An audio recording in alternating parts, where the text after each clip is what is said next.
Hello and good evening. For All Mankind, Season 3, Episode 4, Happy Valley, is over. But we're just getting started here. Oh, and it has been since 2022, if I didn't mention that. But we're just getting started here in 2025 as we continue our mission to watch every episode of For All Mankind and talk all about it. And we are up to this one now. Solar sails fly, nuclear engines fail, and the race to Mars turns deadly. In space, there's no margin for ego, but Dev didn't get the memo. Here's the guy still trying to decide if Dev is a visionary or a liability with a launch pad. I'm your host, Dave Mader, and we got a great panel once again to break it all down. Coming in first, when lives hang in the balance and leadership turns into a power play, he's asking the deeper questions. Our spiritual leader, Kevin Millard. And again, we are all tricked by the benevolent tech billionaire. It's great. Yeah, the technocrat isn't going to save us? What? Shocking. All right. Here we go.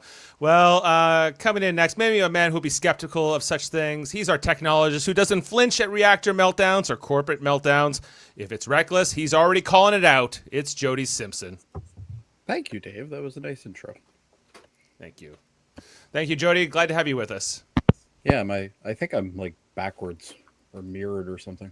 All right. You're something. I'll have to figure it No, out. that's just your face, Jody. Wow. Mirrored Jody. Wow. Wow. All right. Well, anyway, I'm back, baby. let's move on. Okay. I'm going to skip Adam for the moment. She's watching Danielle rise, Ed get locked out, and Karen pivot into power, all while keeping her cool and her style. It's Heather Narduzzi. Hi, everyone. I'm back to lose friends and alienate people on the podcast. Glad to have you back with us. Yes. Did you come from San Francisco with flowers in your hair? I did not. I came from St. John's, Newfoundland, where the time zone is half an hour difference from Moncton, New Brunswick, as we were just discussing before we got on the pod and other riveting things of that nature. Of course, we were talking about the finer points of time zones, including the Newfoundland half an hour time zone, where Heather hails from. Coming in next, he's tracking the echoes of Apollo through Helios's chaos and NASA's rescue ops, still dodging Aleda's arcs. It's Jeff Mader. I'm not dodging them. They're hitting me right in the face. This pretty good on this one. This episode, she's in it, but she, yeah, she does good in this episode. She was a needed character. Yes, well, she was, and she had some important things to do. Okay, well, coming in next, the man who always has technical difficulties, but maybe we'll make it through a podcast. We'll see. From Ottawa to orbit, he reads the room like a mission log, calm under pressure, sharp in crisis. It's Adam Woodward.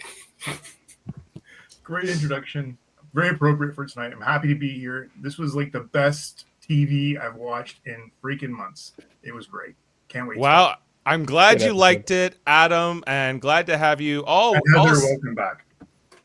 Thank you. Yes, all six of us are together again. Isn't it nice? I guess we were all together. Look at the enthusiastic response from Kevin. I like that. I'm just always so enthusiastic. Yeah, He's known for his it. enthusiasm. He's known for his enthusiasm. He's happy, Kevin, right now. He's known for giddiness, really. You can tell the subtleness in Kevin. Like, when he's pissed or versus not. He looks the same, but we know. We know. It's the many faces of Kevin Millard. It's one face. And we are talking about the fourth episode of Season 3, the 24th episode overall of For All Mankind that came out on July 1st, Canada Day, 2022, 3 years ago. Written by Joe Manosky and directed by Wendley Stansler, who also directed the previous episode before this one. Spoilers. Speaking of the previous episode, I have a couple of thoughts that I would love to go over quickly because as all our dedicated watchers know, I was not here last week. So I just watched these two episodes together. So is it okay if I go over a couple things? Yeah, of course. Great. So do we think that Danny wanted to get caught with the pool crashing incident where he's out cheating on his wife and drink a beer in his parents' old pool where somebody else lives? So I think he was maybe subconsciously, but hoping to get caught before he keeps on in this downward spiral that he already knows he's into. Caught by who? Getting caught like doing this, so he would have consequences, and then he gets recognized, it gets covered up, and he's about to tell Amber the truth about everything, and then Ed calls and offers him the Helios gig, and he's saved from consequences once again. And I just thought he looked pretty manic when he was like looking open and honest and about to tell Amber the truth, and then he got this call and he's like, I'm going to Mars. I'll give you my take on it. Was not necessarily like maybe subconsciously, like you could consider it a cry for help, you know, in that way. And I think when Danielle pulls his flight status, I think like he's going to try to deal with the consequences, even if he didn't intentionally, deliberately want to get caught in the act per se. But then, you know, Ed throws him this sort of way out, which, you know, is not in his best interest, which Danielle also expressed to him, right? So that's my take. Anybody else? I don't think he's that smart or calculated either. I think he's trash like his mom. Jody! Speaking of trash like his mom, can we talk about the statues? Good God. They're ugly. Yeah. Oh, yeah, they're so bad. That was a good moment. In the duct tape suits. We got to see them again this episode tonight, you know. Yeah. Yes. But did you notice that, you know, Ellen barely looked at them when she walked by? Well, no, she Yeah. looked at him twice, but she's just like, "What the fuck?" Yeah, what are those? Ellen Who has approved no that? soul now. She is a politician, so that is. Speaking of Ellen, I loved the time jump at the episode end where it's revealed that Margot is a traitor and Ellen is the president. Step on it, fellas. Now we're cooking with rocket fuel. She's the president, and she's dealing with the politics of it all.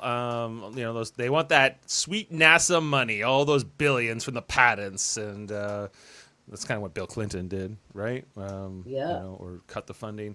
So, are we better off with Ellen Wilson instead of Bill Clinton? We're going to find out. Let's find out. I also loved the sequence with Margot and Sergey in the elevator year after year at the conference. I thought that was really cool. And then they're finally going to do it, and it turns out it's blackmail. R.I.P. my boner. Can we go back to Karen and Ed's sex scenes and not Margot and these sex scenes? Because that was a stone cold bummer. Yeah, it wasn't too good, but you know, it's the most awkward thing. Yeah, we really enjoyed the last episode, although it was a lot of like, you know, people in rooms talking and that kind of thing. This episode, which also has the same director, This episode is way better. this episode moves. So my this last episode. thought about the last episode was Kelly meeting her parents at the outpost for a plate of good old-fashioned disgusting beige spaghetti is a time-honored family tradition. That's how they do it with the ball. Yeah, but if you However, noticed, Ed it wasn't does- as runny. What? I mean, it was I still cannot pretty beige. believe But It was still pretty bad. Oh yeah. when it went franchise, I thought they would have changed the menu.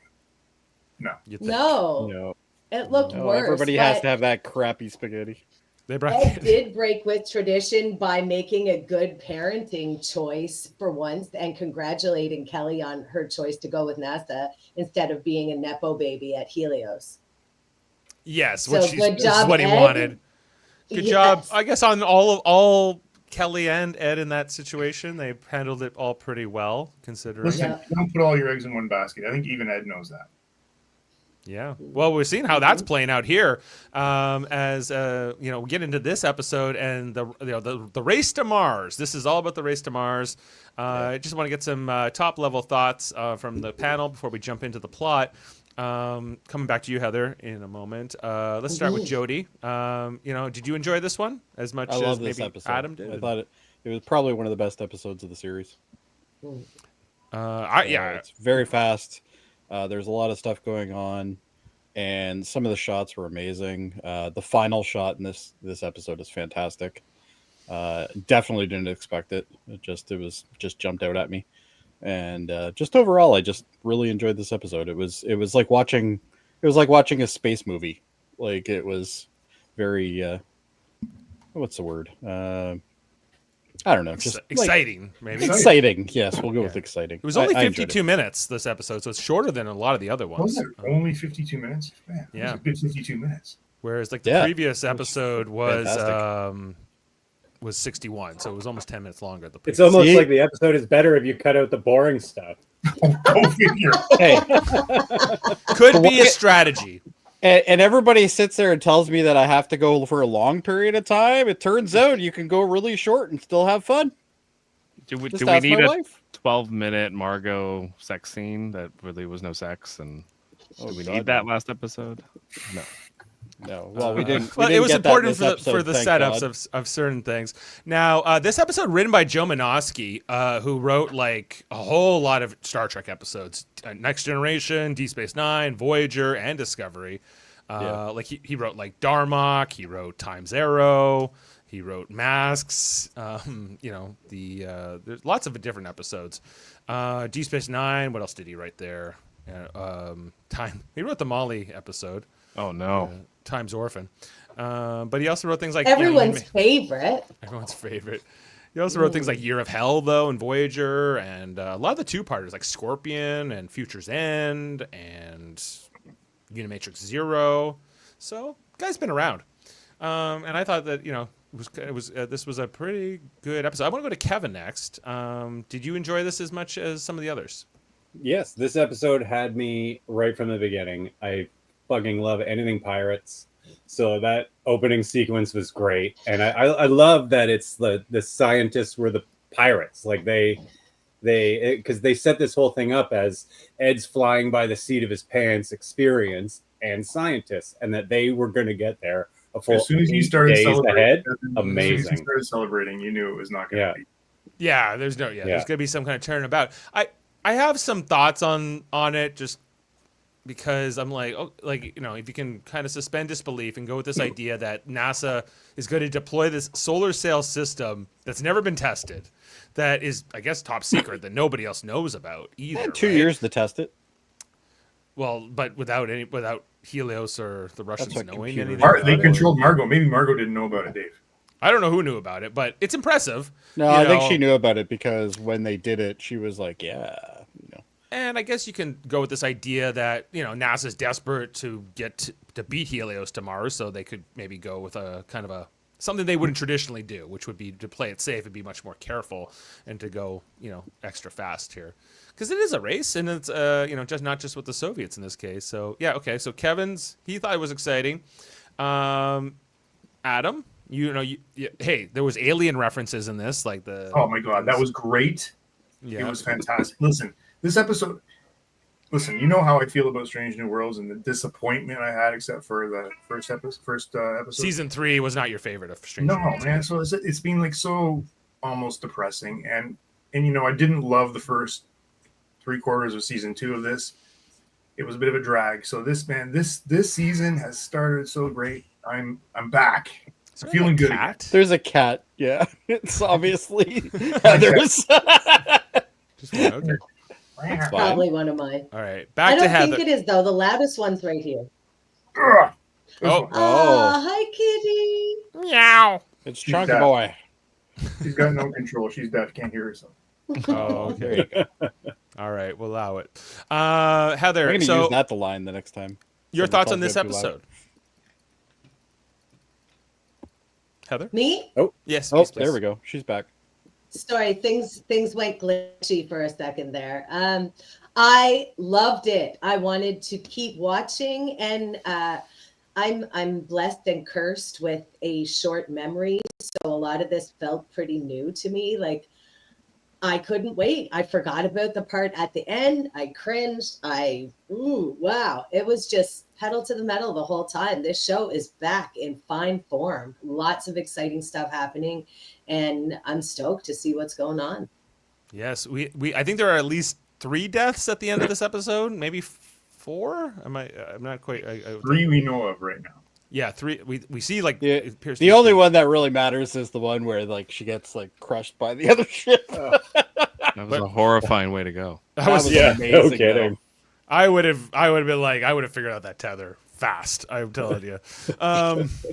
So Yeah, I really enjoyed this one myself. Jeff, how about you? What are you thinking? Yeah, it's a good episode. Like it's it's got the suspense of the race to the Mars, but it's got a lot of camaraderie going on between like the I guess the three crews if you count the Russians. You have a great set piece to end the episode. At the same time, like you kind of are getting like all this competition going on, and I feel like there should be more cooperation going on between the three crews. And like I guess you have that moment where Dev isn't going to take it and he's just going to be a selfish prick, and that's kind of like probably true to what technocrats would do. So I guess that's That was like accurate. the most believable things in the whole episode for me. Guys, he's got shareholders to please. Honestly, like Yeah. there should be no surprise here. None. Yeah, not really. But this whole like law, I guess the rules of the sea. You rescue a ship in if it's got an emergency. But hard. they had it under control. They handed it over to the government to do. So it wasn't like, Yeah. And plus, honestly, like at the end, like we'll talk about it later, but I think there would have been a lot more damage to Helios if that had happened. Yeah, it's not a ship that's designed for docking. Like it's Well, neither were. Neither ship were. Well, neither were, but one's a lot smaller than the other one. One was also in a better position to take on 5 people and go, take them back. Yeah, which would have been obviously Helios, but yeah. So, but typical Soviets, they gotta be in the race. They gotta push their engines too hard, and they gotta make they already won the moon. No, they have to win Mars too. Okay, well, we lost Heather. She's rebooting, so she'll be back in a moment. Well, maybe we'll give her just a grace of a few moments before we jump in. But any other thoughts on this episode? High level. I guess. Dave, like there was again.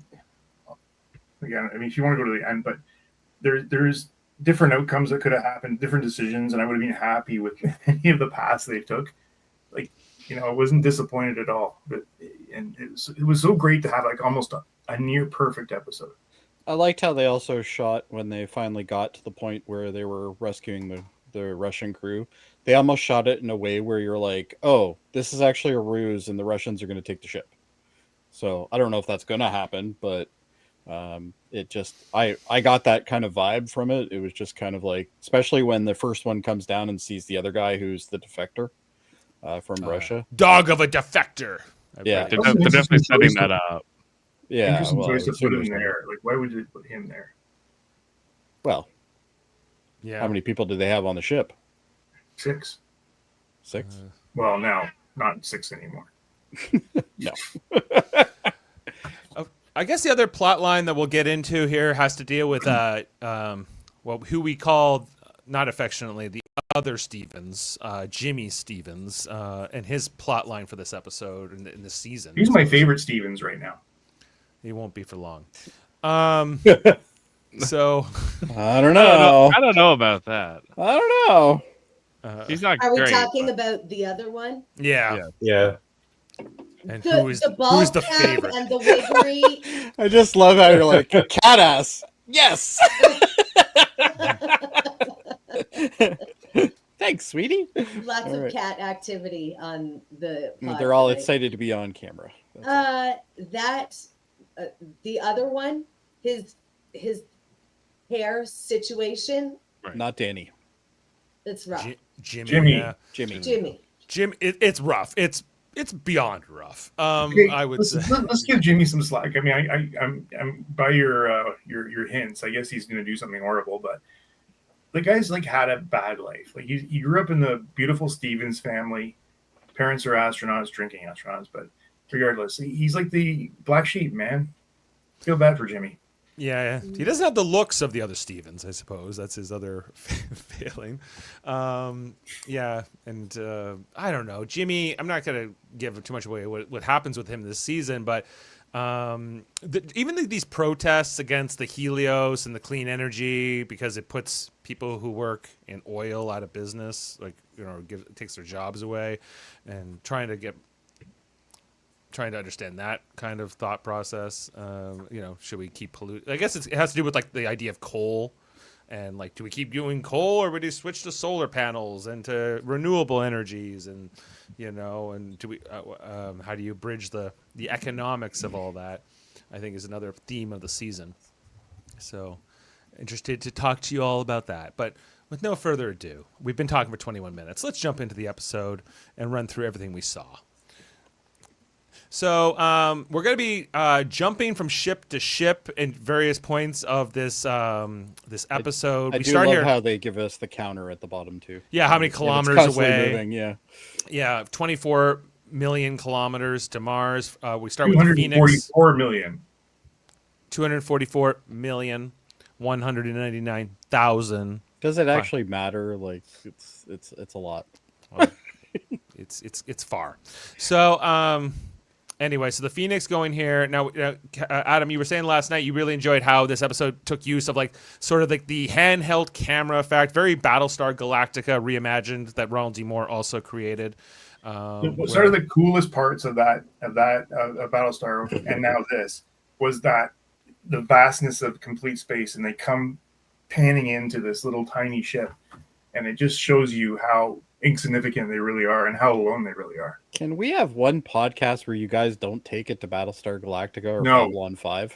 Like, come on. Well, Especially it's that. hard when you have directors or raiders or everybody crosses over. Jace. Yeah. I'm just kidding. I No, don't but care. yeah, you can't help it. Like if you've watched agree, though, it is the great. which I believe Jody, you have not watched the reimagined Battlestar, right? So I have not. So this wouldn't necessarily have connected for you on that front. When you watch, if you ever watch it one day, you might go, "This is just like For All Mankind," when they did this. I'm not sure I would. You know what So- you won't say is that this is like Babylon 5. No, because I'll never watch it. Babylon 5 also had these handheld kind of things too. Like you, I doubt it. You could say And even anything, if it nobody did, it would doesn't know. matter. Nobody Yeah, watched. nobody would know other than you and the 6 other people that right. watch. So I can make up whatever I want, and you won't know if I'm telling the truth. So it's all We won't believe you. anyway, so we check in with Sojourner, which is the name of the NASA U.S. ship. Then we see the Soviet vessel, who is in third place at this point, known as Mars 94. But they're all I guess what? So one's 244 million. One's they're all within like 1 million kilometers of each other. It's a tight race, Dave. It's a tight race, and they're all going. Which on is their odd way. considering one of them was already in orbit, one started off at Earth, and the other one launched from the moon. So I don't know how they could be that close to each other, but I guess they are. I guess they are. I guess Margot gave them those plans to the Soviets so they could actually be in this race. So hate we see. Margot. I hate Margot. I know. So then we all the gloating here from the Helios crew. We got Ed giving Dev and Karen the update back on Earth. Now we're told that this delay is 5 minutes, but it seems like they're having a live conversation here with each Well, other. NASA's delay is 5 minutes. It should be everybody. It's just the distance between the ships, right? Maybe they have better technology. Probably. Anyway, But I so- agree with you. That is kind of weird oversight. I don't know, but there does seem to be a delay later. No. Oh, I'm that's go- true. Yeah. I'm Well, gonna because make they're this. farther away later. Well, yes, but there should still be some delay, like at this point in their journey, even if it's a minute or two. It's a TV show. Well, but it's also a show. That's what everybody that- tells me, right? Yes, that's right, Jody. So let me jump into this just to say about the uniforms. If I was picking my ship based on the uniforms alone, I would pick the Phoenix because the NASA people, their uniform sucks. I'm going to show you why when we get there. But even though I'm not So a you huge think fan, the base long shirt and the what is it? I guess a coat vest. A jaunty vest. it's not great. I'm not saying that the Helios uniform is great. I'm just saying it's better than the NASA one. So we'll get there. All right. Anyway, so Dev is celebrating back at his mission control with the Helios people saying, when we get there to NASA first, I'm going to split all the prize money. I'm not sure who's offering the prize money. I'm not even sure. But there's prize money, and it's going to get split up against all the Helios employees. That's like 20 grand in Bill's pocket here. Everyone's feeling good about this. and all celebration. But all of a sudden, we then check in here with there's a kind of an inspirational speech from Dev. I'm kind of yada-yadaing. But, I think this is where, Ed calls over to Danielle and Sojourner to give her the bad news. Danielle in her awful uniform. So they're like, hey, sorry, Danielle, I guess we're going to win. Where's my daughter? And they summon Kelly. And she comes out. So you don't like the golf shirt? I don't like this. No, or the pants. They're awful. So, pants? What's wrong with the pants? What's wrong with anything they're wearing? They look so uncomfortable. It looks hot. It looks like, and not to mention, I don't know. They're all smiling. They look pretty comfortable to me.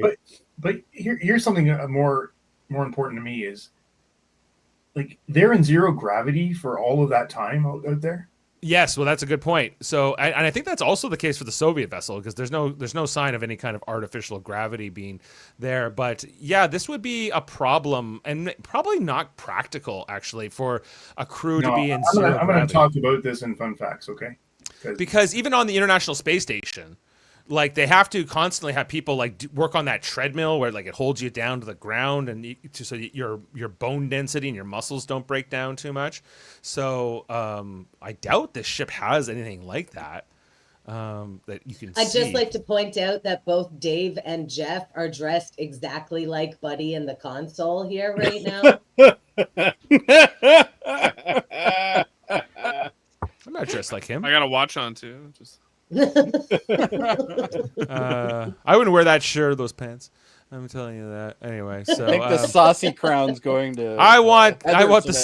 the swaggy sweater vest and the the long sleeve no collar. I don't like these collars. It's ugly. That's what they wear though. Like those astronauts, they always seem to wear like those kind of crew neck kind of. They're like golf shirts, but not golf shirts because they have giant collars.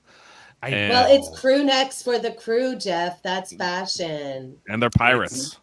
It's ugly. Anyway, sign me up for the Helios uniform. I'm just saying. I would like to say, though, that they have transitioned Ed Baldwin back from dowdy old man who works at NASA to hot space dilf. Yeah. Yeah, he's back. But just then, as it seems like the Phoenix crew has defeated the Sojourner crew on this race to Mars, they're going to get there days ahead of them. They say, "Hey, it's a pirate's life for me." All kinds of pirate terms, scallywags. Why is that guy's shirt a different color? Because he's not Russian. Shirt. It's not a different color. It's the same. It's the same shirt. It's just the lighting in the other scene was like a lot more white light. Yeah. There, she's in the cockpit and he's in the back. But anyway, just imagine you have to sleep in this, basically in this chair. This is the only place you can. There's no bed or anything like that, right? For 2 years, doesn't it take 2 years to get to Mars? Yeah. Anyway, I'll have it all for fun facts. Okay. Get the iPod going.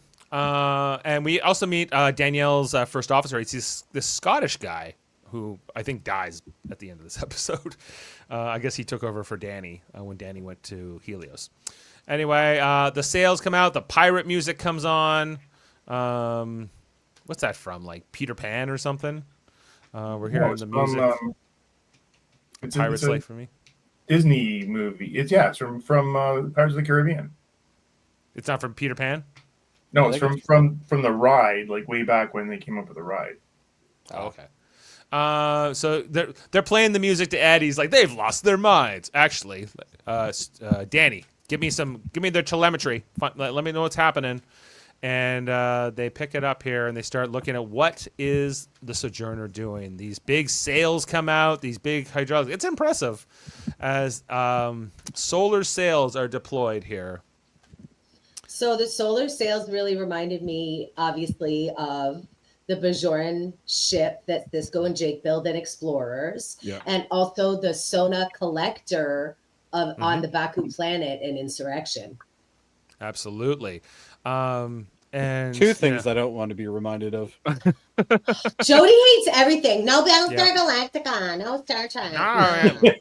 That's Oh, a good Star Trek. Jody impression, by It's the a way. TV show. Why are I you like- getting worried about the kilometers and the time delay of the communications? The Jake and Cisco episode is one of the only good Jake episodes. Actually, it's a good episode. That's a There's great no such thing as a episode. good Jake episode. Oh, He's solar s- he's slightly lower than Alexander on my book. What about when Tony Todd was Jake? Oh, that's That good. was- That was a good That's episode. one of the best ones. That's Yeah, Nobody I'll give you played that. Jake better than Tony Todd. that's true. Anyway, so they're deploying the solar sails, and I think it's you see Dev like got a blood vessel bursting here back at I Helios. love the look of absolute gaggery and goopery on Dev and Ed when the solar sails are unfurled. They're both just shocked. Amazing. Yeah, and Bill, who's now of course at Helios, he crunches the numbers. He goes, yeah, they're going to beat us by a few days at this point, right? Bill just seems to always be the bearer of bad news. And Poor Dev guy. goes, "What can we do? Can we burn our engines? Can we try to get the gravitational assist from an asteroid?" And Bill's just like, "That's incredibly dangerous. Like all those ideas are not practical because the problem." He was not. He was like acting as like he's the kind of guy you can't take in a meeting. Like, don't tell me what you can't do, Bill. Tell me what you can't do. Yeah, you want a miracle worker a solution here. Yeah. But the problem with the Phoenix is that it's huge. It has a huge hotel strapped to the front of it.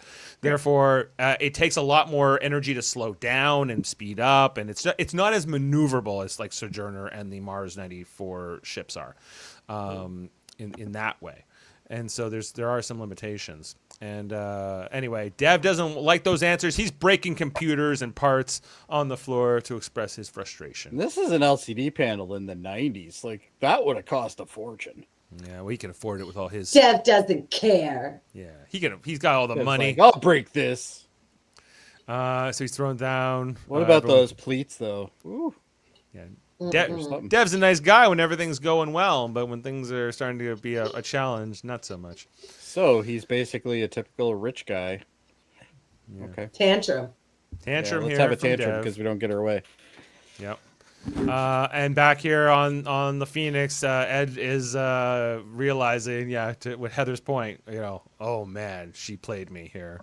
I've been had, and the Phoenix crew is defeated. As we see, the pirates are on their way with the solar sails, and that is our teaser for the episode. That's an impressive looking system, and Looks very easily broken. Like it'll yeah, break. like it seems like a lot could go wrong with this. That's to my point about like the testing and the Well, the James Webb's telescope has the exact same thing. It's got the same type of idea. it's not quite. Yeah, this- but they're not trying to fly a bunch of humans to Mars with it either, right? no, True. it's a different. When I see it, I actually think of Tron Legacy because there's a scene with the light ship. Then, same idea. So, what is that? Okay. So anyway, that is our teaser for the episode, Happy Valley, as we jump into it and the credits and all that. And then coming out of the credits, we get the news update here from Christine Francis in New York with whatever news station this is in this timeline. By the way, I love the fact that Fox is called Falcon News. That's amazing. Falcon News. I love that. Yeah.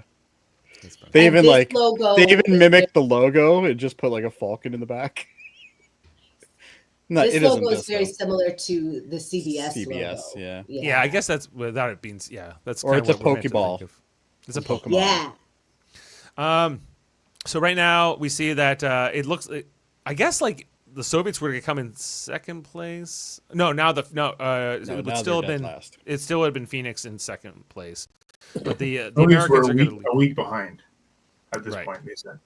And the Ross Cosmos Lenara, I guess she's like the equivalent to Margot over there. She's not too impressed We don't see Sergey. Do they here. just give out these haircuts to everybody, or She's a My rainbow. papers. That haircut is severe up in here, and the turtleneck and the power shoulders. Love her.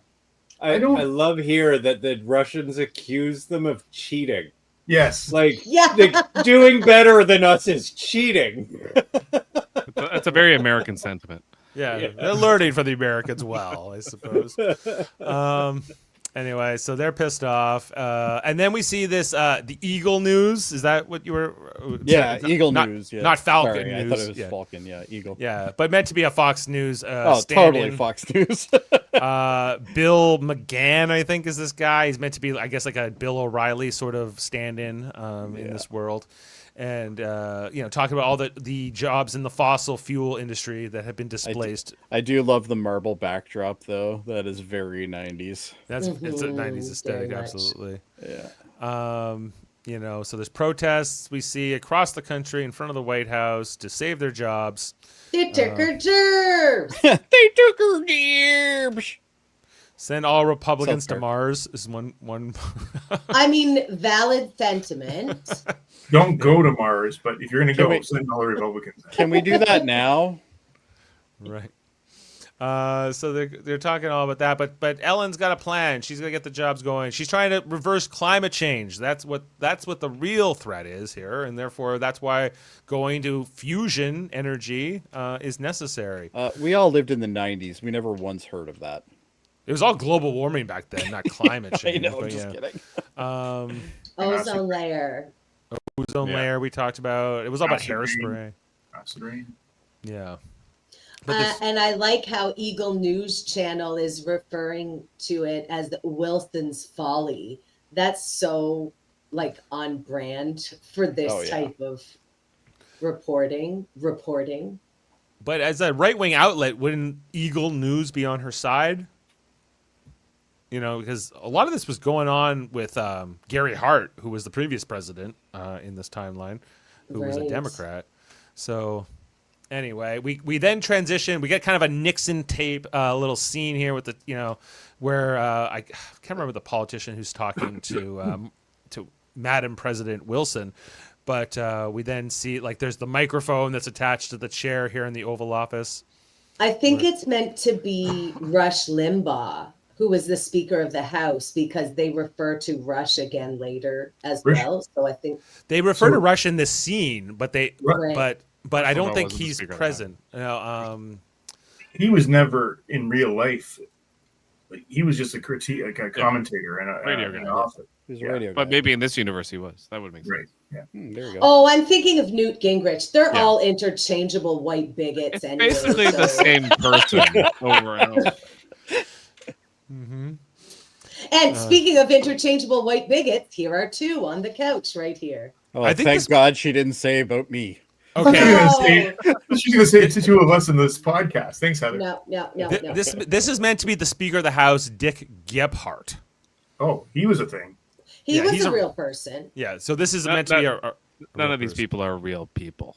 Dick They're Gephardt was. all demons. They're all politicians. Well, Oh, wow. that's fair. But they're not fictional, Jeff. Fair. We see Ellen's vice president, that governor guy. He's here as well. But Congress is not going to support, the Republican caucus is not going to support Ellen unless she gives up some of that sweet NASA money, which Ellen, being a former astronaut, is not willing to do. They need that. If you open, that's a slippery slope, and they're going to drain NASA for all the money, and then that will be the end of the space program. But that's what they're calling for. Does she know that she's president? She knows. Oh, okay. Yeah. So then her husband. She's not acting like one. Why does she have a portrait of Nixon front and center?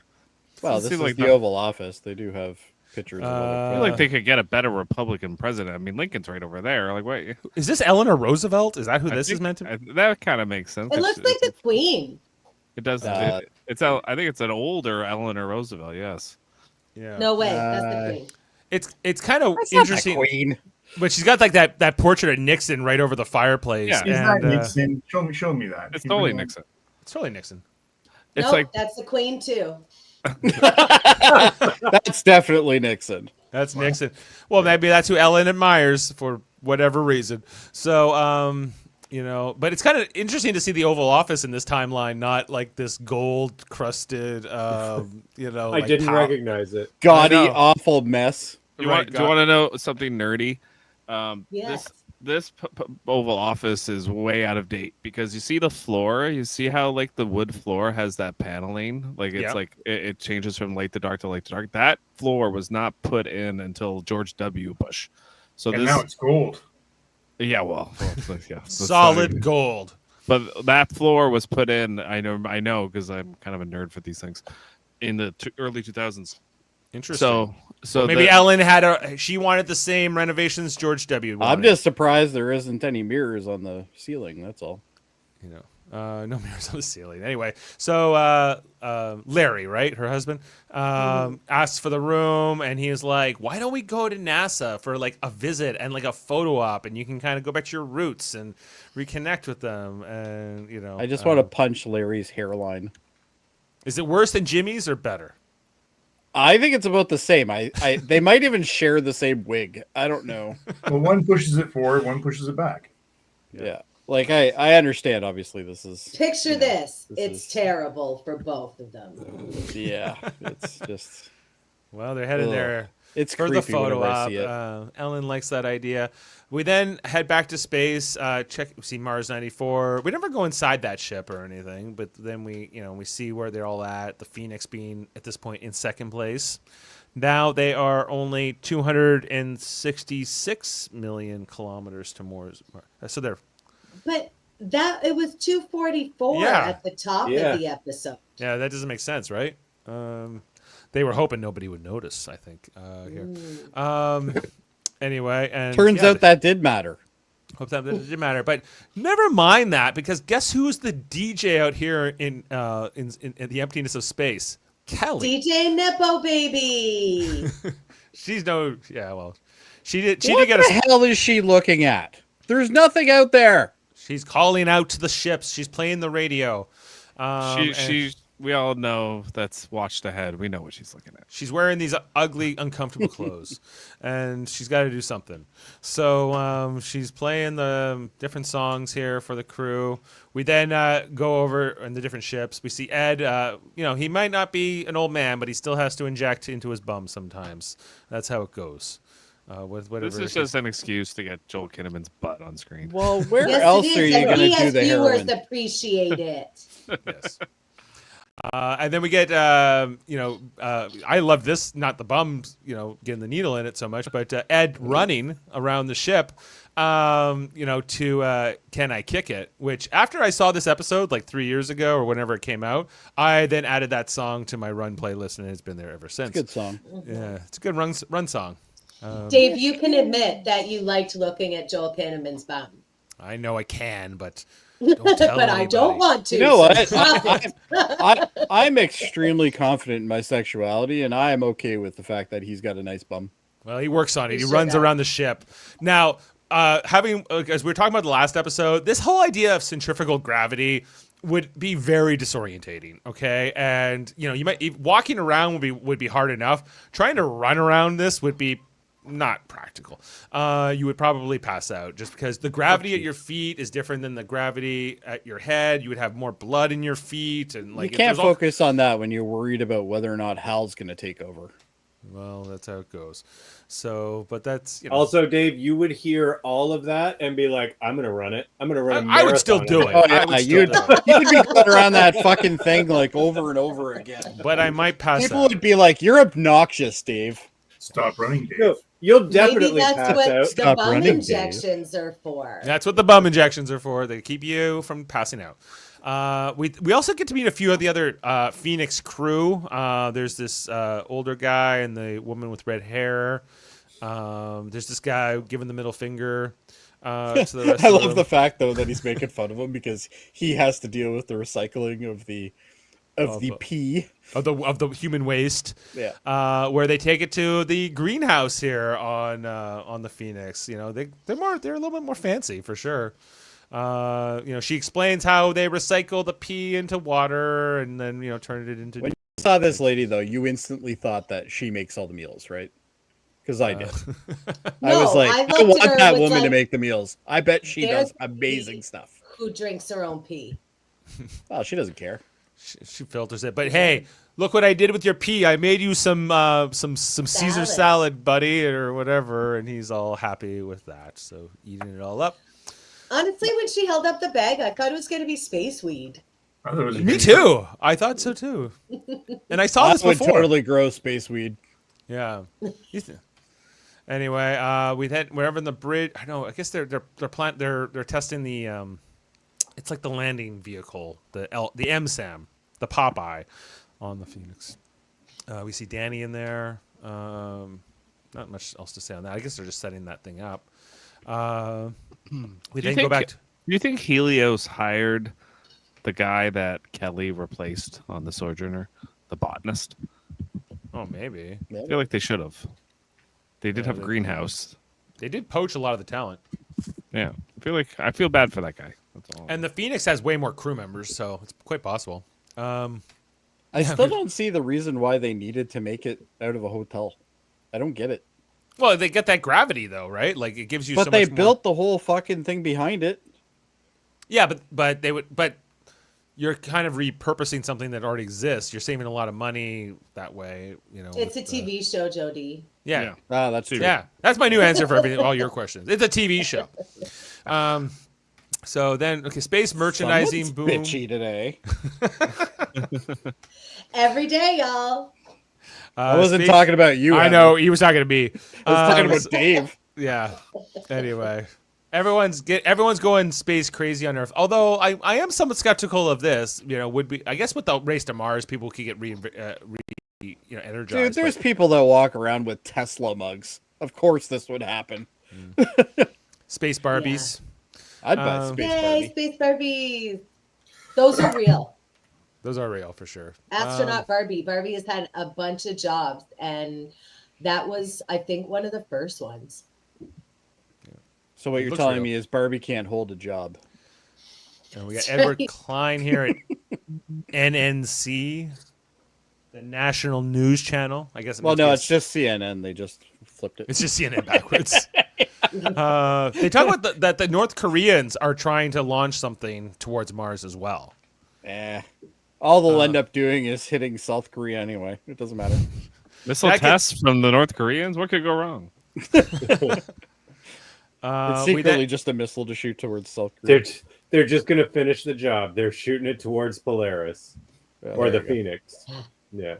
We then it gets like a commercial comes on, Morning USA, and this morning show where they're kind of giving us this meet the crew of the Sojourner 1 from New York City. We already told you about Kelly Baldwin. She likes really bad spaghetti.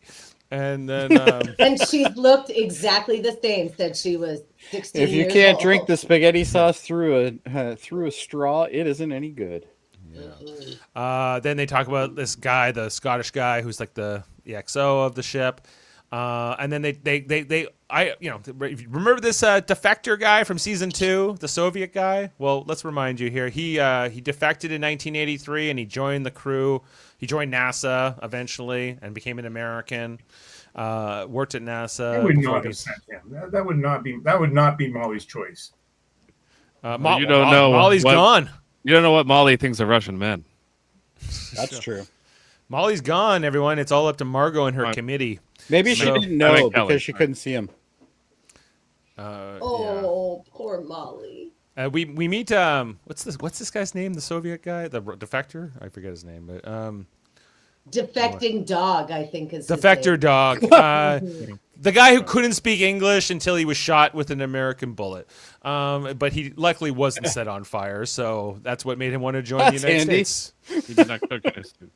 Yeah, good thing. Too bad about his friend who got burned Incinerated to death in his spacesuit. inside his own suit. Yeah, Oh, maybe he didn't no. like him anyway. That's the worst death, right? Like, there's not a worse death and there was like 3 tonight. and I none don't of them- know. Being, that one- being wrapped in duct tape. And Yeah, that's a pretty bad one too. that was was- a pretty bad one. The one tonight with the woman gets crushed between the two ships was not That was good. pretty good though. But that was quick at I- least.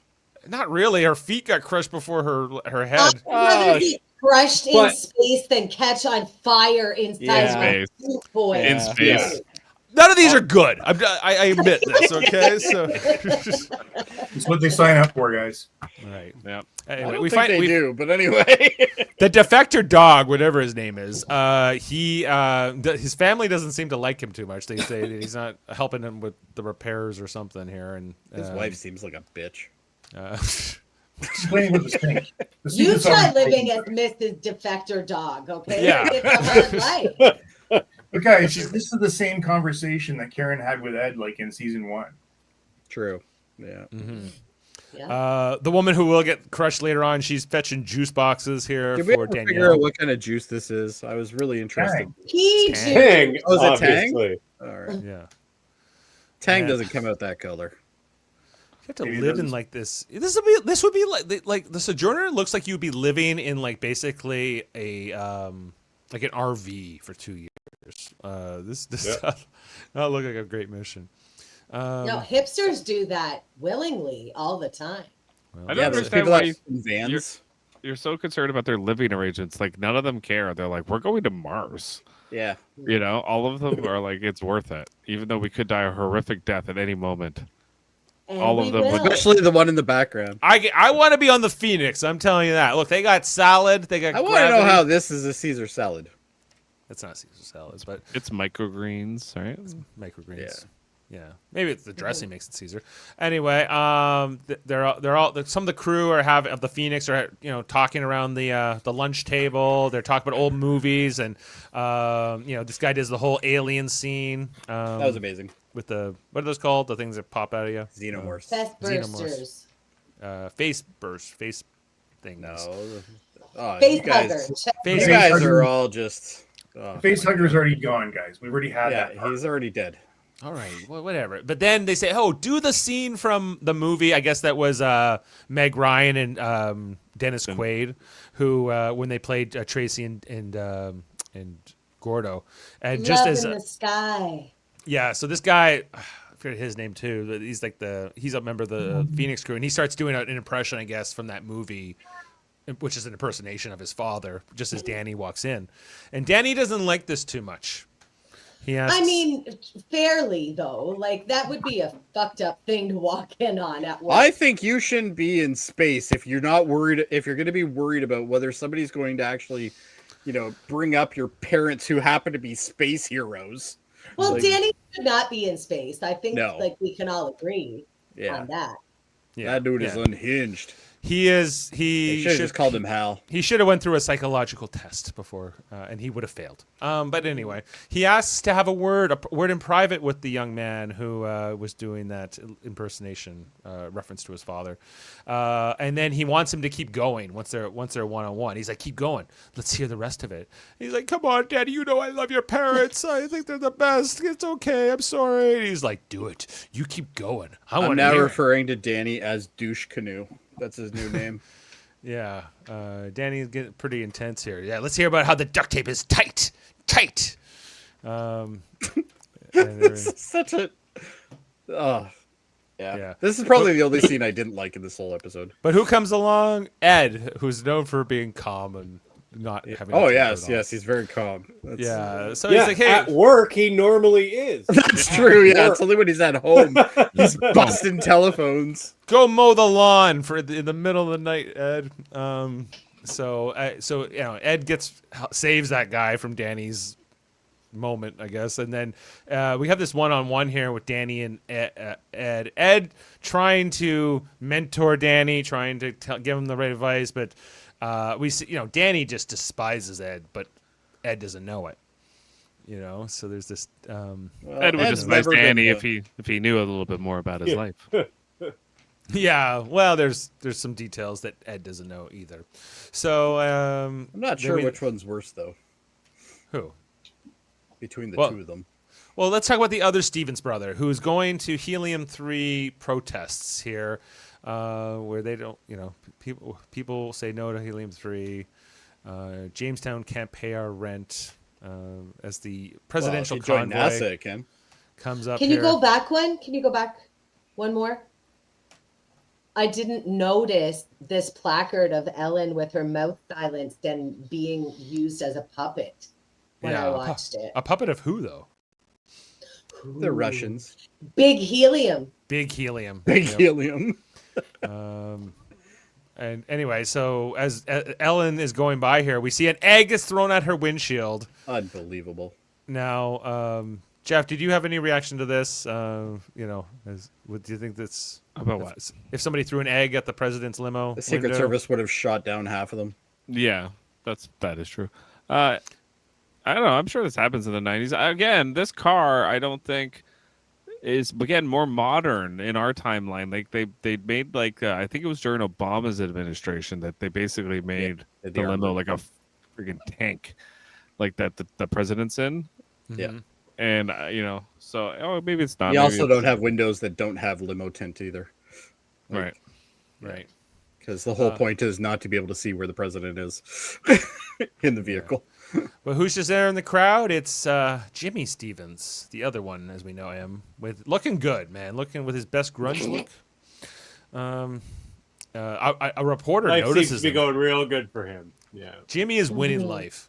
Well, this He's is big time Nirvana now. Like this is Yeah, We're in he's all Nirvana into his times now. flannel. Okay, in fairness, okay, both his parents are dead. His brother is on his way to Mars and is completely unhinged. Who does he have?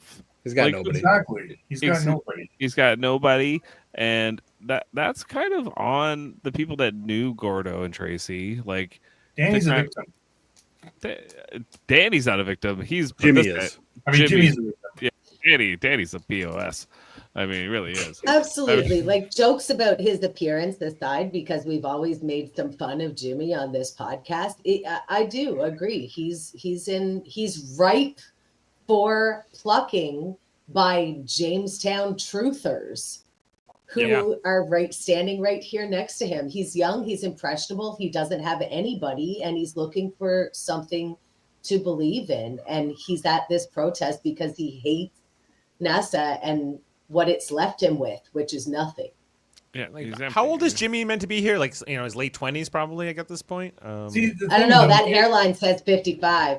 I think the point Well, is, it's- like, there's quite a few people that knew his parents, like a Karen, like an Ed, like, but not all of them are so Don't focused. send Karen to check on a Stevens boy. I think No. that is. I No, think that's what's going on here. I think he's just sad that he wasn't loved by Karen in the same way. But Oh, Danny was no. the favorite.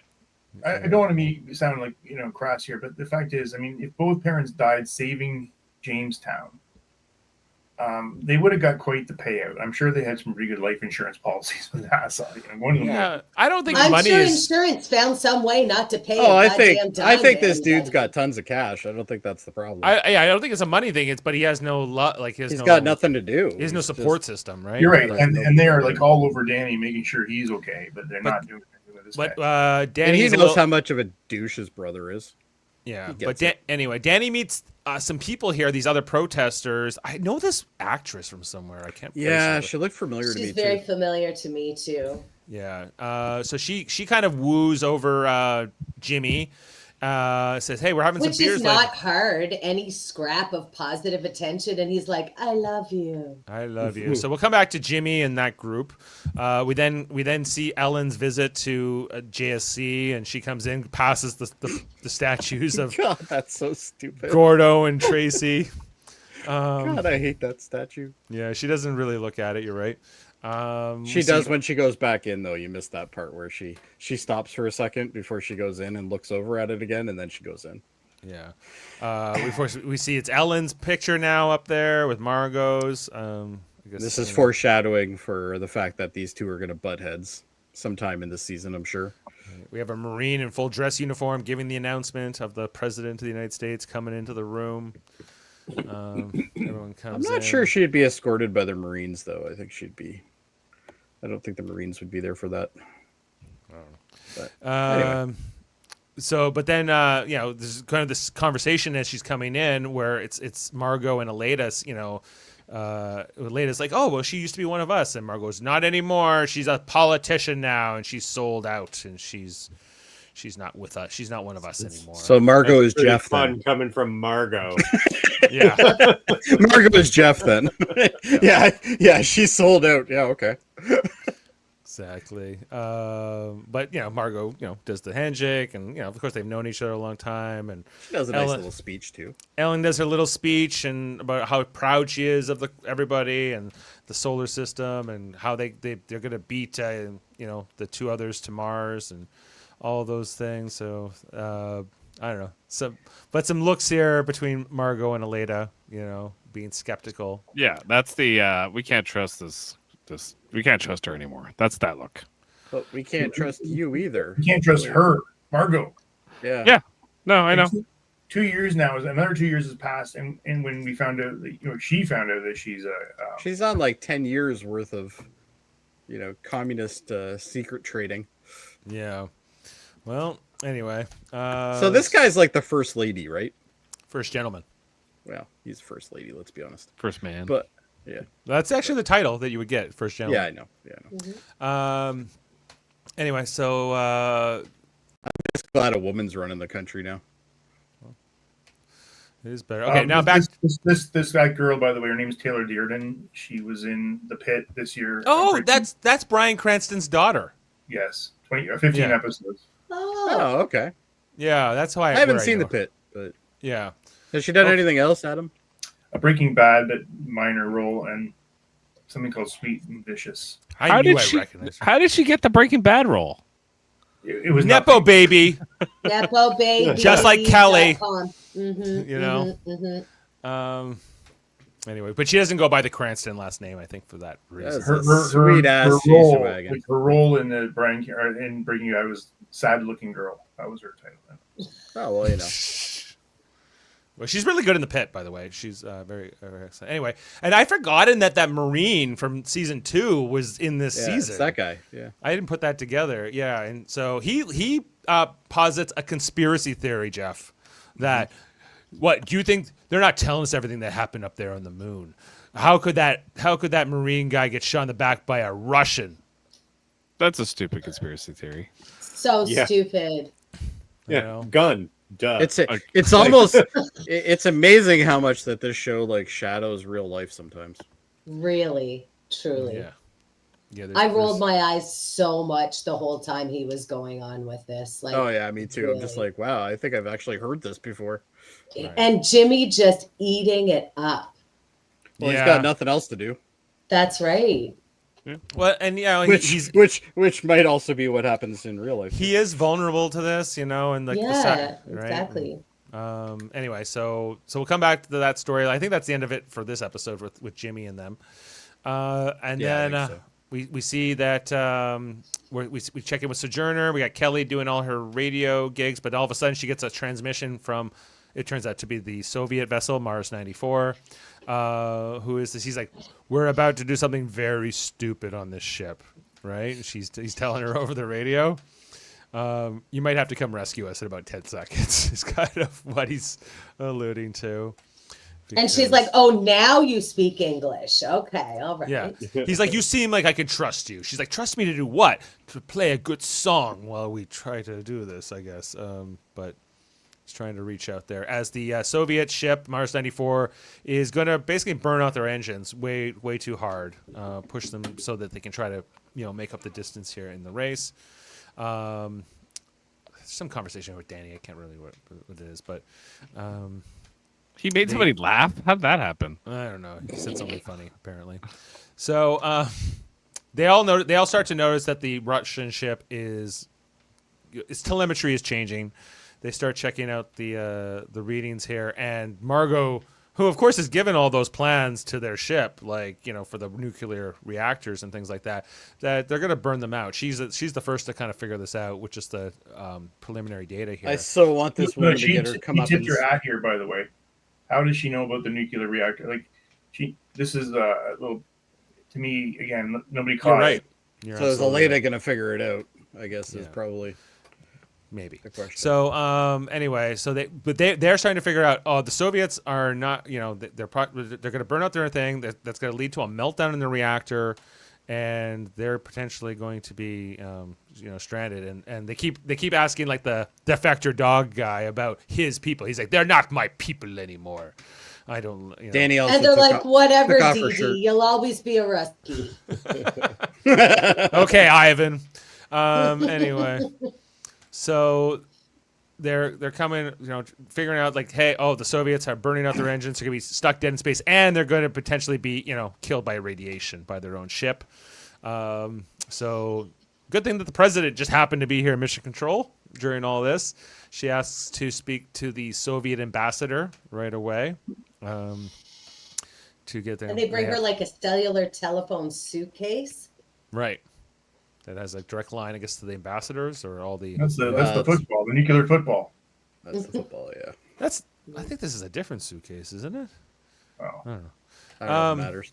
I'm sure it does. Anyway, so Ed is the one to say to Danielle and Sojourner, it should be us to try to rescue the Russians, but whoever does rescue the Russians will have to give up on Mars, they're told, because you won't have enough fuel to get back once you divert to this rescue mission. But Ed says, that we're in a much better position to do it. So, than your ship is, right? And they have the capacity. We see some looks here from Danny. Danny doesn't approve of Ed volunteering this. Disagrees with this decision. But Danielle is happy with Ed for stepping up and will be willing to do this and make the right call. But Dev doesn't feel the same way. Dev gets the transmission here from Ed, because this is just a broadcast that takes 5 minutes to arrive or whatever. So this is where Dev goes, hey, how do we feel about this? Should we have a vote? And for Karen and Bill coming from NASA. I love here where he says, what do we think of his proposal? It wasn't a proposal. No. He was He's a great manipulator. Remember this. Yeah. And I really like that they framed this episode at the start by showing Ed and Dev's different reactions to NASA doing the solar sails and going to get there first. Ed was like, damn it, you got me. Congratulations. Well played. Yeah. Well played, Danielle. Because deep down, like, he's a shit parent, but deep down, Ed Baldwin is a moral man who will do the right thing. Yes. And Dev broke a computer and threw a tantrum. Yeah, but the same Ed has never worked in a private sector before. Right. And this is the private sector. This is capitalism, and this is no morals. And there's no ethics under capitalism, which we see again here with Dev and his, what do we think about Ed's proposal? Ed is like, let's go get them. Let's save them. Well, I think it's fascinating that Dev has still maintained that whole, collective, even though he's completely in charge. He just manipulates the conversation. Exactly. He keeps the collective because then he can be like, the collective has spoken. Then right. he doesn't have to take the heat for it. and this isn't everyone. This is just the people in that fucking room. There's more people to that company. yeah, Like, And also if every just vote, the people like, in the room who agreed with him. right? Like, all he's going to do if he doesn't get the right answer, he's going to go to a smaller room. They're all, well, they're also like, as we've set up at the top of the episode, they're all like, if they get to Mars first, there's some kind of prize money. They're all like, all voting. Do I want another $20,000, or do I want to get? Exactly, and you remember, you never ask the question unless you know what the answer is going to be. If you're worried about that, right? Mm-hmm. Right, which is why Ed didn't ask for permission. He was just like, no, we're gonna rescue them, because that's. Ed also not just coming from NASA, but coming from the Navy. And the idea of like, if a ship's in peril, you rescue them. That's just, no matter who they are. Yeah. It's just what you do. That's what you would want. But in Karen It's the beginning of time, as Karen So their said. bonus would be worth $43,000 with adjusted for inflation. Well, it's not peanuts for sure. And Karen is horrified by this whole thing. She can't believe it, right? I don't know why. If anybody fucking is a traitor, it's her. No, She's all over the place. more than Margot. No. Anyway, so Dev sends his message. He goes, "Oh well, we are rejecting your proposal. Sorry, it won't be you going. You're ordered to continue to Mars. And I do love how he's like, yeah, fuck you. I'm doing it anyway. Yeah, it's like, yeah, whatever. I don't care what Dev says. I'm out Turns here. out they installed a BIOS update while they were talking. Yes, they installed a software update so that he's locked out of his own ship. God, know- just they Windows know- 98. But like truly, truly, Get Bill Gates in here. did Bill Gates in here. y'all not get Bill Gates in here? I love that. did anyone else not see? Like I saw this coming, or at least something coming with the bit in the last episode where Dev was like, okay, so we're just going to put it on autopilot. And Ed was like, no. And they're like, oh, Dev says, okay, actually, let's reconfigure it to the commander's designs. Like, truly, that's a Chekhov's gun, really. Like, I felt Absolutely. like something was going to be done with that. They're just not going to junk it and let Ed do whatever he wants. Not Dev, the master. There's gonna be a failsafe for someone like Dev. Absolutely. Well, if somebody gets crazy on the ship, you want to be able to control it. Control freaks. I can't let you do that, Ed. Exactly. Sorry, Yeah. I can't do that, Dave. Margot gets the call from Dev, where he was like, she's not too impressed. Like, you're gonna let them die? Like, wouldn't this just be bad publicity that like Helios was willing to let them all die out there? I'll also remind you that the reason why they're gonna die is because of you dummy. They wouldn't even be out there. They wouldn't. They even wouldn't be have got out there, and they wouldn't have the damn engine that's gonna kill them. right. But I hate this lady now. Dev refuses to give the order. So and Ellen says it should be us. This is what NASA does. We save lives. We should lead by example. So and Ellen, I think we can. Ellen's not perfect by any means, but she does have a moral code as well. Like she does believe in certain things, even though she's lost. I think most She people is in this show touched does when have a an moral astronaut. code. Margot's that? like, Margot's, She is also an astronaut, An so astronaut. she knows you go get them. Margot wanted her to declare martial law. Oh yeah, she's like nationalize their company and take it over. It's wartime, right? That's Margot's like, and Ellen's like no, like, and Larry was also like we can't do like. They that thought would- about it though. You could see it in their face. They were like, maybe we should. Hold on. Could we do that? Could we? Follow me for a second. Margot Mar-a-Lago. Margalago. Oh, wait, Jody's the Margot truther now. I see things. Putting things By the way, there's together. also supposed to be I'm a just rapture. asking questions. The rapture is happening in a couple days too, apparently. Oh Okay. my! I Again, thought it Yeah, was over I'm already. gonna put a bunch of just clothes on my lawn. It's gonna be funny. Anyway, so Danielle gets the order from the president and from NASA, like, hey, we're gonna go save the Soviets. So the NASA crew, they don't have any frowns. They don't debate it. They said, okay, that's what we're doing, Skipper, and they go for it. So they're a little bit more professional, I would say. they're jolly pirates. They're up They're for jolly anything. pirates, Yo ho ho. and we're gonna go along here. This guy makes a joke. I can't remember what it was, but it was pretty good. At least like, well, The maybe joke is we're Oh, going to be maybe- dead soon. Maybe Fuck. the Russians will give us a plaque. Oh yeah, That's like, it. maybe we'll get like instead of the because Yeah, because they're not gonna get the prize money. they were gonna get the prize money. Kelly said we're government employees. We're not getting any of that prize money. You wouldn't And- get it anyway. But he wanted a plaque. He's like maybe the Russians would give us a plaque, a really nice plaque for saving them. But we see He doesn't think so. defector dog not so sure. So he's too timid. But Buddy here is like, no, I got your back, guy. I'll protect you from these. No problem, guy. No problem, guy.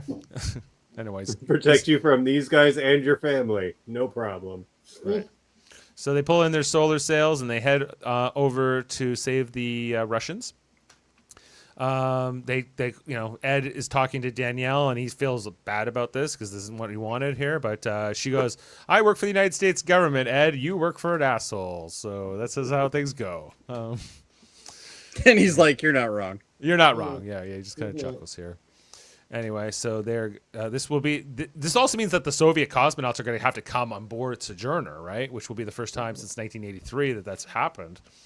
But we now see the Helios in the race here, in the lead. as we head into the end part of our episode here. Sojourner rendezvous with Mars 94, the Soviet vessel, which she tries to not get too close to. They're going to basically attach a tether line and zip line the cosmonauts from their ship onto theirs. Danielle also has this. They can't dock. They don't have their right equipment. Right. They're not designed to dock with each other. Yeah. So Danielle also has this kind of idea about, maybe we can like take some of their fuel and give it to ours. Maybe give ourselves a chance of going back to Mars. But that's what I was referring to as far as that time. That storyline would have been cool too, honestly. Yeah. We also see here Margot is popping Tootsie Rolls, so you know back on the Tootsie Rolls. Yeah, she's stressed. I'll never trust anybody who eats Tootsie Rolls. So I thought it was kind of funny, guys, how they did the Mars 4 spacecraft there, kind of higher than the Sojourner, so they were like zipping down. There's no zipping. Yeah. Well, there's no gravity. You see them; they're doing this. Yeah, they still have to pull themselves. I know, but it was just the perception of it going down. Yeah, I guess. Yeah, they're not zip lining per se, but.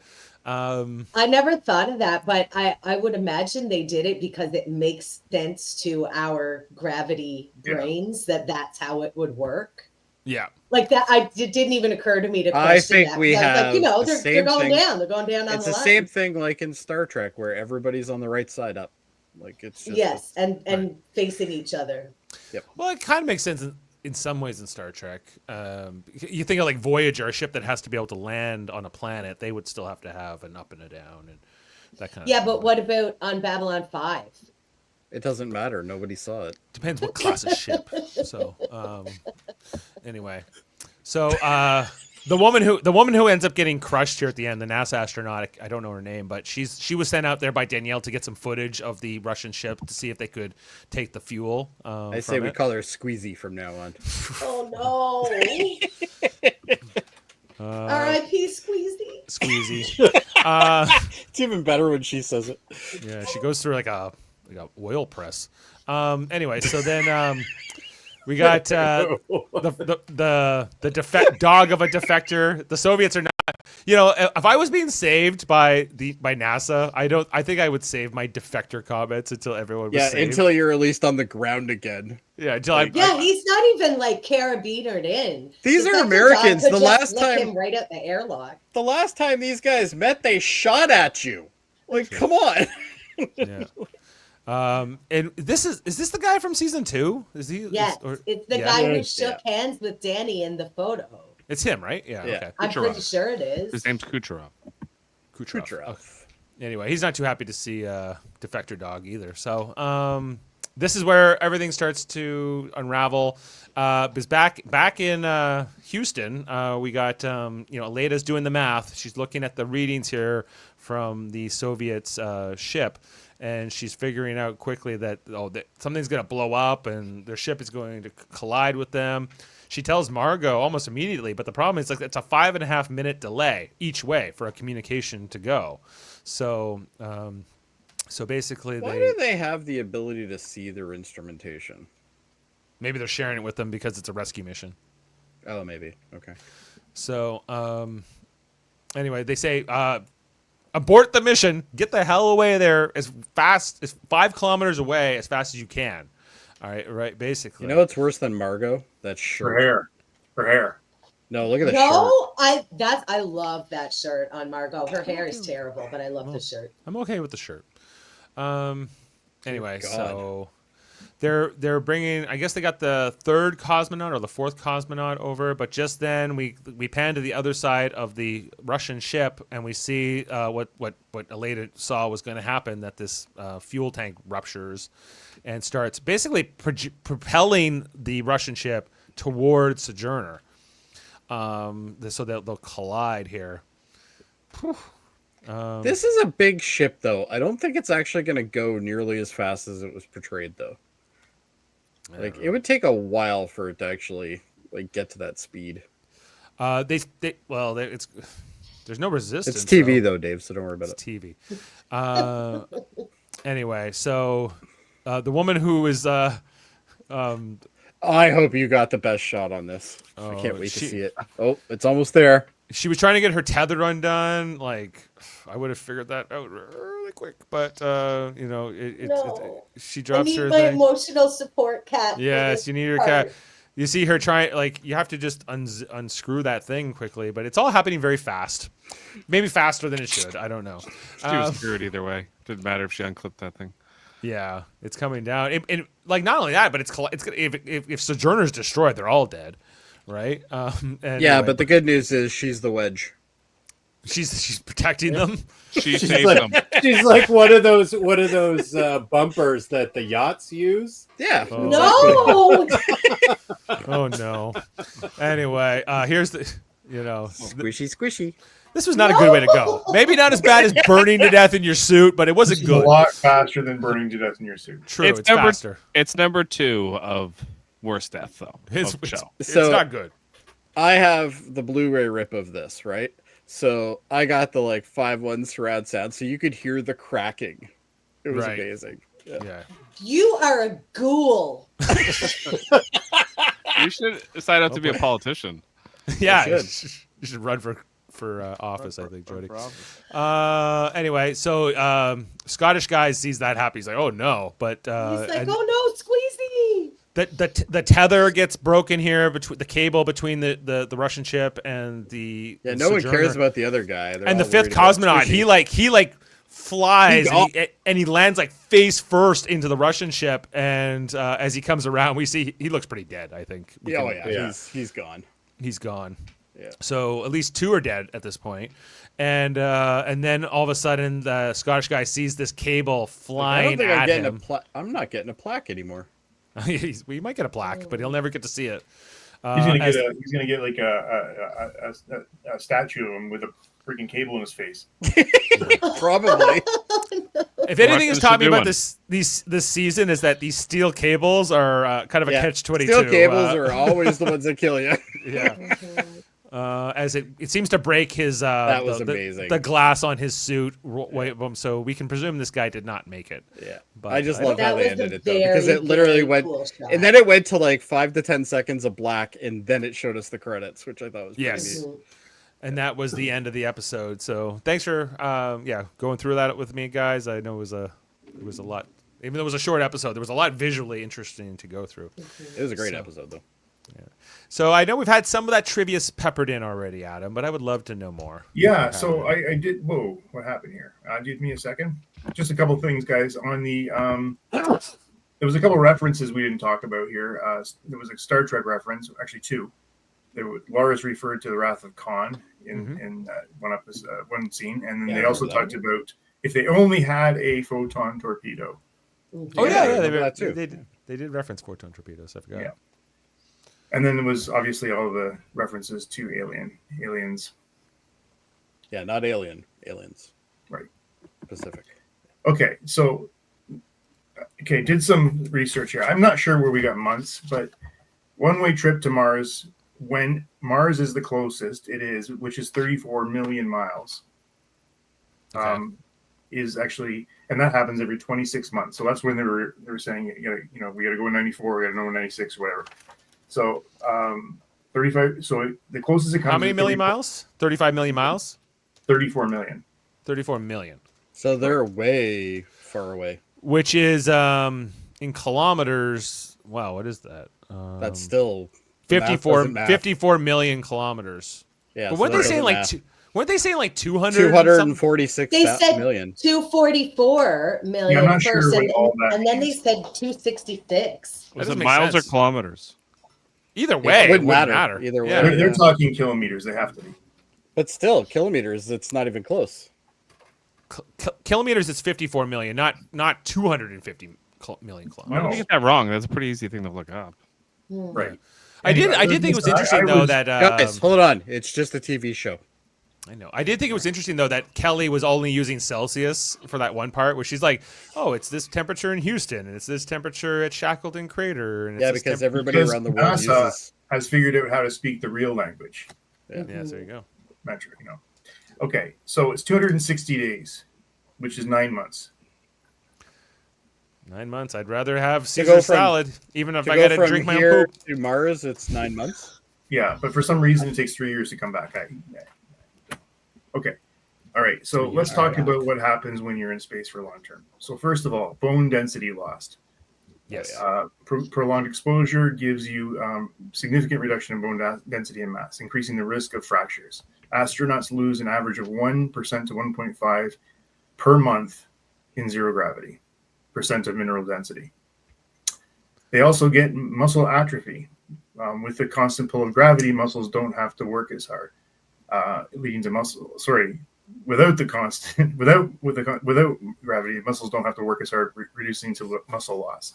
And they can lose, get this one, 10 to 20% of lean muscle mass within several weeks in space. Wow. Yeah, because there's nothing. Looking snatched though. Mm. So like, Well, so just like wait a right second. now, it's like, Heather, hold that, because they also get fluid redistribution. So fluids, this is why you get that puffy astronaut look, because all the fluid comes up in their faces. Right. So you're telling me my boobs would be bigger? Probably. Actually, probably smaller. It would come up to your face. I don't know. your face My face puffier. is big enough. Yeah. Really, what he's saying is they would be oddly shaped. Yes. Maybe not bigger. They already are. But what happens with that is there's increased pressure in the head and potential vision losses. Then you have cardiovascular changes. Blood shifts to the head and upper body, altering blood pressure and cardiovascular function. This can lead to reduced blood volume and affect heart and circulatory systems. So it's almost like we shouldn't be in space. You're right. It's the most harsh environment. Cognitive events. Prolonged exposure to zero gravity can affect brain function, including coordination and sensory inputs. So you have to have if you're going to go to Mars, which is such a long journey, you have to have some kind of a solution for this. You don't have to have gravity like centrifugal force, but you at least have to be able to do like that treadmill thing that they do on the International Space Station. So the most And Matt Damon. And the most interesting one here is research has shown that living in space can also cause changes to human DNA, as discovered in studies of identical twin brothers who spent time in space. These long-term effects highlight the need for ongoing research. Yes. So, man, like, it's all bad. You got to have a solution. So now I'm curious, what are they doing with the Artemis crew when they go? And they're just going to the moon. Like, they're not even going to Mars. Well, right? they're Like, getting ready to go to the Mars. Like, what's the solution here? Because Yeah, the whole point of Artemis is kind don't of go for too long. Like, you got to come back before you can't. I think that's the reason a lot of these space missions have been short. Is that like long and people who go to the International Space Station, like there's the guy who spent the longest amount of time up there. He's got some long-term things. There's radiation exposure in space. There's also radiation exposure. Yes, I mean there's a lot going on up there. This totally sounds like I could be a superhero. Origin story. Origin story for sure. If you survive, Wasn't that what happened with Fantastic Four? that's right. They You went could to be the space. rock guy. Thanks, Dave. Why, you want to be Mr. Fantastic, or you want to be Flame On? Well, you're talking about He wants water to be distribution invisible and woman. his I want to boobs, be so- Invisible Woman. Come on. And we'll see your big boobs then. I already got him. All right. So Sorry, let's go. Adam. Sorry, Adam. No problem at all. We're done. Let's get going here. No, These are no, this is good distractions for me. stuff. This is good stuff. Okay, I got some goofs. Do you want me to jump in? Sure. Sojourner's Oh, solar wait. cells. No, one more. I did check out one thing else here. Private Slave for me was actually, I was right. I was guessing. It's 1966. It was written for the Pirates of the Caribbean ride. Hmm. I didn't doubt you. And the movie is based on the ride, That's correct. not Yeah. not the other way Yeah. around. Yes, Okay. and then they added Jack Sparrow into the ride later. That's right. So- Yeah. Okay. Well, if I may just give you a couple of the goofs here, it says Sojourner's solar sails are stated to provide constant acceleration. If this were the case, then the astronauts on board would not have experienced weightlessness while they were in use. They would have been pushed towards the rear of their craft. In the opening scene of the episode, all three spaceships are shown to be 244 million plus kilometers to Mars. They are shown with Helios and lead, blah, blah, blah. After 14-minute mark, they are all shown to be 266 million kilometers from Mars orbit. Apparently 22 million kilometers away further. The distance I to saw Mars that. orbit, What the it hell should happened not. there? It should be decreasing, not Yes. increasing. So we all picked up on Somebody that. did some bad math on that, and it's It's not probably the they right were- distance anyway. Yeah, it's totally wrong. At the beginning of the episode, the defected cosmonaut Roland Baranov, that's his name, guys, is having a live video communication with his family. Yet later in the episode, Margot confirms with Leda that there is in fact a 5.5 minute delay between communications. Oh, there you go. So it doesn't make any sense. And during the final scene between Sojourner and Mars 94, Daniel Poole orders the crew outside to clear the port side, but they're actually standing on the starboard side. Mars 94 starts to roll towards Sojourner. Danielle orders everyone to move to the starboard side towards incoming danger instead of the port side. Port side's left. That's why everyone died. That is why everyone DEI higher. Ed was right.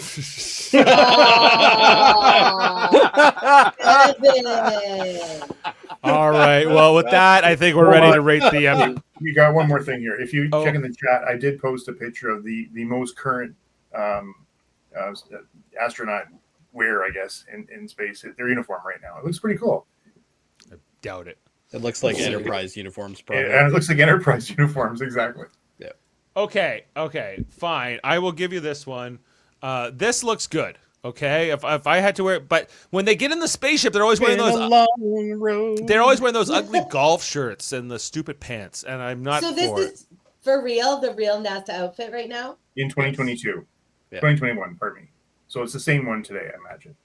It needs more pocket. You just like zip it down a little bit, lacy bra, cute little flower, amazing. Why does he need zippers on his like upper body? What's that? You gotta put your pen somewhere, Jeff. To reveal his cleavage. Oh, to put your phaser. How else are you gonna breastfeed?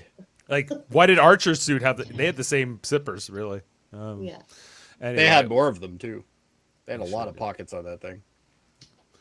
Okay, well, with that all said, everyone, I think we're ready for 11. Oh, sorry. This one goes to 11. This one goes to 11. I don't do that. I'm not that guy. Why can't I get out of this? I don't know. Okay, hold on. Sorry, everyone. Ratings time. Okay, Heather, we'll start with you. Week? Yes. Last week, I will give last week's episode a 9. A 9. Okay, and while we're speaking with you, she's so wrong, Jeff. I don't get it. Why is she wrong? Jeff and Jody were only 7s last week. We were 7s. I know they didn't care for it. I will say that last week there was, some exposition and planning to get the story to where it is now. But there was a lot of stuff to love about last week's episode. But it was not a 10, which this week's episode absolutely was. 10 from Heather. Fantastic. Jeff, we'll go to you next. 9.5. Okay. High praise from Jeff. Yes. I liked the episode one more. All right, Jody? I'm trying to think if it's better than the first episode of the season. Yeah, it is. 9.8. 9.8. Okay, pretty strong from Jody. Adam? 10 from Adam. This is a 10. This is a solid episode. Got everything you want. So can't. This is the first one that I almost watched the next episode. Yeah, that's a good thing. And Kevin. 10. 10 from Kevin. All right. So pretty strong, everyone. This is a 9.9, mostly being brought down by Jody and Jeff. What else is new? That's what we do. What?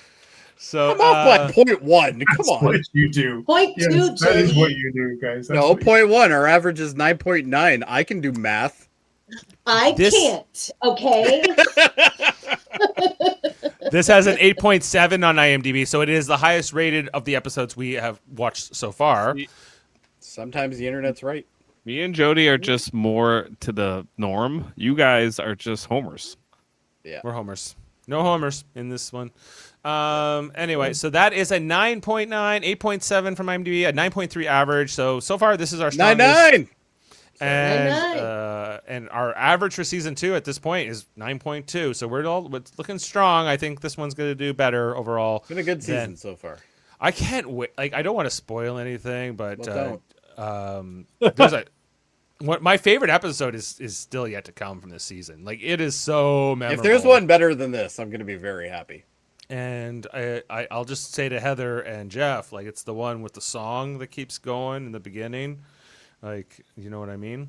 Honestly, I wasn't joking about my memory. Like, I don't remember what happened. I never- So it's I- fun for me again. I get the same Heather thing. the I only goldfish have Narduzzi. impressions of what I've watched. No, like I didn't remember every specific detail of this episode, but that particular there's a sequence in an episode to come that I think is amazing. All right, So well done. enough. It All has to do with the song. Don't ruin it. Does it remind you of Babylon 5? No, Oh, good. so it's Probably going to be good then. All right. So looking ahead to season 3, episode 5, it's called, where is it? 7 Minutes of Terror. And I guess that's Not to be kind of confused with 7 Minutes in Heaven, not to be which is a confused whole with that. different thing. Very different 7 minutes. Mm. And I, Can you know, you lose Margot, please? Like, that'd be great. God, I hope so. she's taking a break in the lounge there. So She's digesting those Tootsie Rolls. That's what she's doing. and her Slim Fast. So Tootsie Rolls and Slim Fast. My God, the janitors must hate her. That's why her hair is like that. It just won't grow. They won't grow anymore. all right. Well, so I'm looking forward to that one. I'm looking forward to all these episodes of For All But Mankind. Dave, we have other things that we do too here. That's right, Jody. Thank you for bringing that up. Well, we recently wrapped up our coverage of Strange New Worlds season 3. Thank God. The finale was New Life and New Civilizations. So if you haven't checked Adam's that- favorite season, yeah, by far. Freaking hell, it was awful. we recently it wasn't awful. It was just Yeah, it was. It was awful for me. he's not holding I love back. that. It wasn't awful. Yes, it was. You don't know what you're talking about, Dave. Don't spoil it. I don't think Heather's caught up. So I am not. Trent.